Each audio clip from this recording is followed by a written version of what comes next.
সম্মানিত সাংবাদিক বন্ধুগণ, আপনারা সবাই জানেন গতকাল ঢাকা 15 নির্বাচনী এলাকার যে এলাকাটা মিরপুর এবং কাফরুল নিয়ে গঠিত, সেই এলাকায় সকাল 11টার দিকে একটা ঘটনা ঘটে, আবার বিকালের দিকে আরেকটা ঘটনা ঘটে। দুইটা ঘটনাই জামাতে ইসলামের নারী কর্মী এবং দায়িত্বশীলদের উপরে অত্যন্ত বেদনাদায়কভাবে বিএনপির লোকেরা হামলা চালায় এবং তাদেরকে আবদ্ধ করেও রাখে। পরে আইন শৃঙ্খলা বাহিনী এবং আমাদের লোকদের উপস্থিতিতে তারা মুক্তি পায়। এই জায়গাটায় তারা ক্ষান্ত হয়নি। তারা আমাদের নেতাকর্মীদের উপরে হামলা চালায় দেশীয় অস্ত্র দিয়ে। তাদের মধ্যে অন্তত 16 জন গুরুতর আহত হন।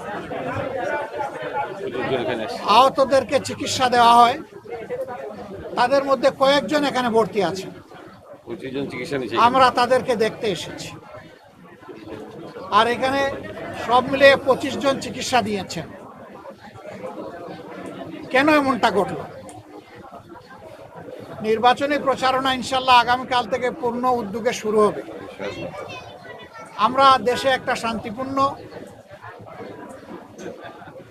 একটা সুষ্ঠু নির্বাচন চাই, যেই নির্বাচনে জনমতের প্রতিফলন ঘটবে, মানুষ স্বস্তির সাথে ভোট দিতে পারবে, কোনো ভয়ভীতির পরিবেশ থাকবে না, এমন একটা নির্বাচন আমরা চাচ্ছি।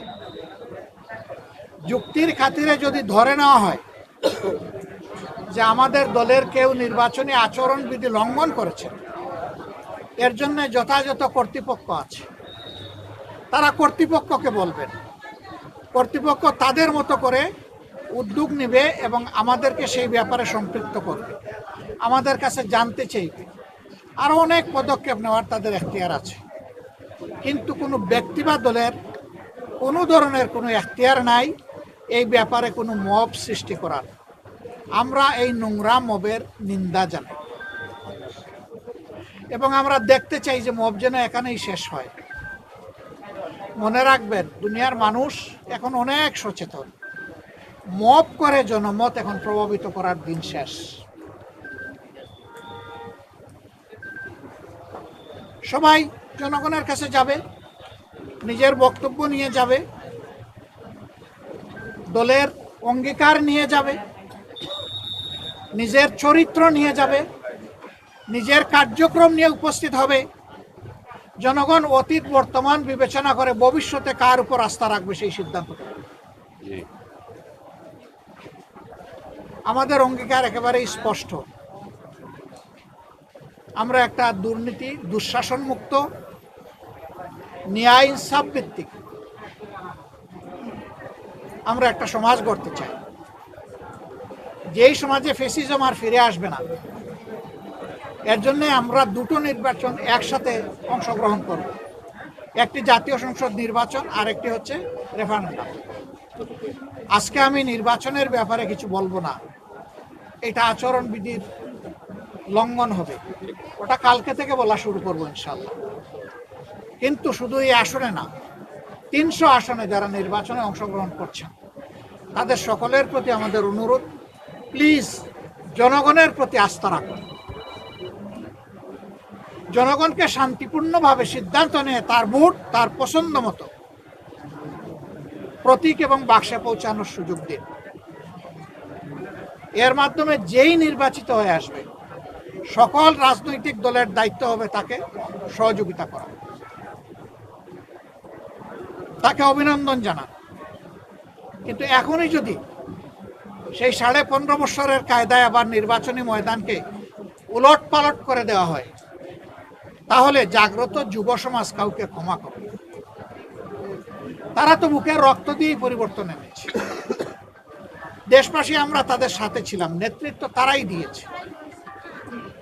যে যুবকরা যুবতীরা নেতৃত্ব দিয়েছে, যাদের বয়স 30-35 বছর হয়ে গেছে, 18 বছর বয়স থেকে তার ভোট দেওয়ার অধিকার প্রতিষ্ঠিত হয়েছে, কিন্তু আজ পর্যন্ত তারা একটা ভোট দিতে পারে না। একজন নাগরিকের সবচেয়ে বড় অধিকার হলো তার ভোটের অধিকার, সেই অধিকারই কেড়ে নেওয়া হয়েছে। একই কায়দায় এখন যদি কেউ আবার আমার ভোট আমি দিব, তোমারটাও আমি দিব, এই স্লোগান দিয়ে যদি কেউ ভোটের ময়দানে নামেন, এই যুব সমাজ তাদেরকে ভোটের মাধ্যমে, ব্যালটের মাধ্যমে সমুচিত জবাব দেবে। আমরা সবাইকে অনুরোধ করব, আসুন শান্তিপূর্ণ অবস্থানে থেকে পরস্পরের প্রতি শ্রদ্ধাশীল হয়ে আমরা একটা সুষ্ঠু নির্বাচনে সহযোগিতা করি। বাংলাদেশ জামাতে ইসলামী অঙ্গীকারবদ্ধ। যারা কালকে আমাদের ভাই বোনদেরকে, শুধু ভাইদের গায়ে না, আমাদের মায়েদের গায়েও তারা হাত তুলেছে, আমরা তার তীব্র নিন্দা জানাই। ওরা কি মায়ের পেট থেকে জন্ম নেয় নাই? ওদের ঘরে কি মা বোন নাই? মা বোনদের প্রতি সামান্য সম্মান দেখানো, নিশ্চয়ই তারা পরিবার থেকে সেই শিক্ষা পেয়েছে। যদি না পেয়ে থাকে, এটা দুর্ভাগ্য। আমরা আর দেখতে চাই না, আর শুনতে চাই না এই ধরনের নোংরা অবস্থা। শুধু ঢাকা 15 না, এখানে ওখানে টুকটাক আমরা এগুলা শুনতে পাচ্ছি। আমরা নির্বাচন কমিশন এবং সরকারকে বলবো, যদি সত্যি আপনারা যে অঙ্গীকার করেছেন সুষ্ঠু নির্বাচনের, সেই অঙ্গীকার যদি আপনারা বাস্তবায়ন দেখতে চান, তাহলে আপনাদের দায়িত্ব আপনাদেরকে অবশ্যই পালন করতে হবে। অবশ্যই সমতল মাঠ সবার জন্য দিতে হবে,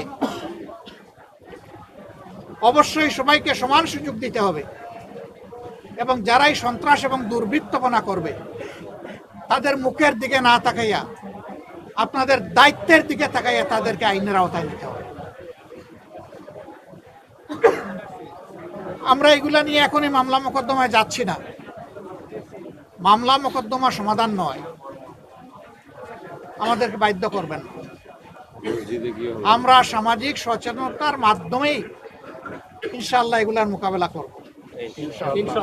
মায়েদের গায়ে হাত দিল, মসজিদের ভিতরে ঢুকে অপমান করলো, গালিগালাজ করলো, ওখান থেকে মানুষের মোবাইলগুলা কেড়ে নিল, আর আইন শৃঙ্খলা বাহিনী তাকিয়ে তাকিয়ে দেখলো। কিভাবে হবে সুষ্ঠু নির্বাচন? আমরা তার পুনরাবৃত্তি আর দেখতে চাই না। আমরা চাই সবাই যার যার জায়গায় নাগরিক দায়িত্ব এবং যেখানে প্রশাসনিক দায়িত্ব আছে সেই দায়িত্ব সুষ্ঠুভাবে পালন করব। আমরা কথা দিচ্ছি, সুষ্ঠু নির্বাচনের জন্য আমাদের পক্ষ থেকে সম্ভব সকল কিছু আমরা সহযোগিতা দেব ইনশাআল্লাহ। মাথা কখন গরম হয়? যখন চোখে অন্ধকার দেখা যায়। আমরা আমাদের জনগণের উপর আলহামদুলিল্লাহ পূর্ণ আস্থা রাখি। আমরা বিশ্বাস করি মানবিক বাংলাদেশ, যুব সমাজের আকাঙ্ক্ষার বাংলাদেশ, একটা নিরাপত্তার বাংলাদেশ মা বোনদের জন্য,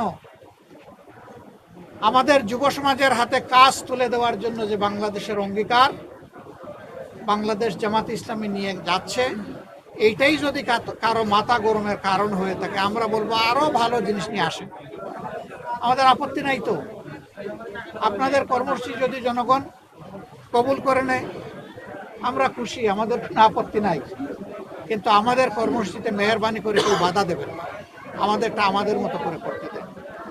বন্ধুগণ, আপনারা কষ্ট করে এতক্ষণ অপেক্ষা করেছেন। আমরা আহতদেরকে দেখেছি, তাদের প্রতি সহানুভূতি প্রকাশ করেছি, তাদের জন্য দোয়া করেছি। আমরা চাই না কোনো মায়ের সন্তান, কোনো বোনের স্বামী, কোনো সন্তানের বাপ, কোনো সন্তানের মা এবং বোন সেইভাবে আর এই ধরনের বিব্রতকর পরিস্থিতির, অনাকাঙ্ক্ষিত পরিস্থিতির শিকার হন, এটা আমরা চাই না। আমরা আশা করব সবার হুঁশ এবং জ্ঞান ফিরবে এবং সবাই নিজেদের সীমানার ভিতরে অবস্থান করে যার যার দায়িত্ব পালন করবে। আপনাদের সবাইকে ধন্যবাদ। আসসালামু আলাইকুম ওয়া রাহমাতুল্লাহ।